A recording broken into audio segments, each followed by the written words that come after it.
When Martin Van Buren becomes president of the United States, he's going to inherit a situation that no president wants to inherit, a bad economy. And in fact, we have what's known as the Panic of 1837. For the last 10 years, the country was enjoying easy credit with the availability of Western lands through Jackson's removal policy. For example, in 1833, the government will sell 4 million acres of land. 1836, that number went up 5 times to 20 million acres. And American debt is going to pile up. The closure of the bank and the banking crisis is going to end this era.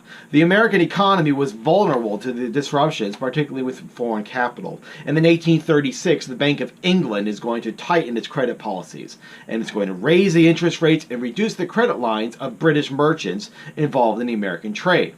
The result is that cotton demand is going to fall along with prices. And what's the unique situation of cotton? It's king. It's the main financial security for most of the loans the American banks and mercantile firms have.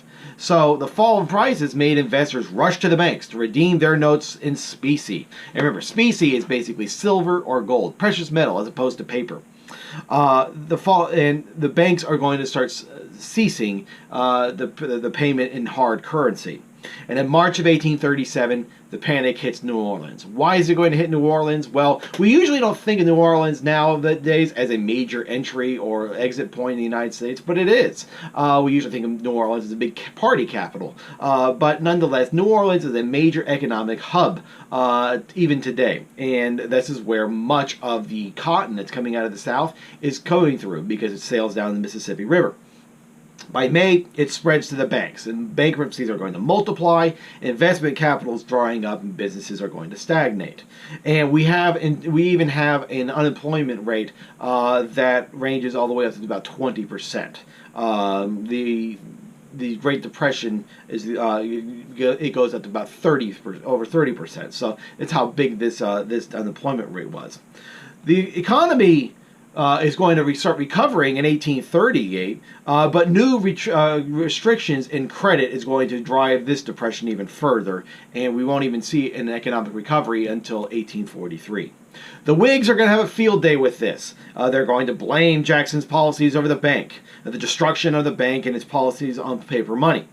And 1836, just before he leaves, Jackson issues what's known as the Species Circular.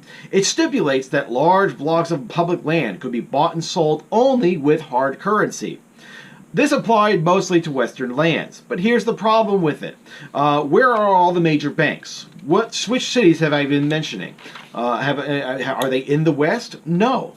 So basically what this does is it takes the specie that's limited in supply because we don't have gold and silver deposits like you would think of, and it takes it from the east where it's most needed and sends it westward. Also, by destroying the Bank of the United States, the Democrats are going to assume the duty and the burden to protect the people from paper aristocrats in the banking and business community. What happened to the federal money when it was pulled out of the Bank of the United States? It gets sent to quote-unquote pet banks. These banks are going to suspend in paying in specie during the panic. In an attempt to reestablish the Democratic Party's image of a party of limited government, Van Buren is going to support an independent treasury system. Government would dispense with banking altogether. Treasuries would conduct its business in gold and silver coin and store it in vaults and sub-treasuries. The problem is this prolongs the crisis. It locks precious specie in vaults, making it unavailable for loans and private banks that could expand the credit market needed to revive the economy. This would reduce the money supply and put more downward pressure on prices.